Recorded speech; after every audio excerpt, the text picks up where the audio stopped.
Hi everyone. How are you today? Let's learn English conversation with me. 50. A wedding. Have you ever attended someone's wedding? Who was he or she? Yes, a lot, but the most memorable one is my best friend's. Who went with you? I went with one of my classmates. Where was the wedding organized? It was held in a restaurant downtown. What did people do in the wedding?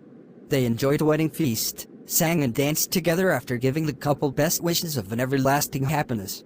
What did the bride and groom wear? The bride wore a white wedding gown, while the groom wore a black suit and tie. What was the most interesting ritual in the wedding? Exchanging rings is the ritual I am quite interested in. Are weddings a special event of one's life in your country? Yes, along with birthdays. Do people in your country get married early? Not really. The average age to get married for women is 27 and for men is 29. What is the ideal age to get married in your opinion? Well, 27 would be my ideal age. Women are most charming and mature at that age, I guess.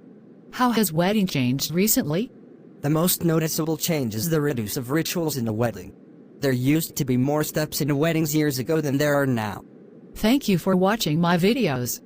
Please subscribe, like and share the channel, Sreyoun in order to get more video. Thank you.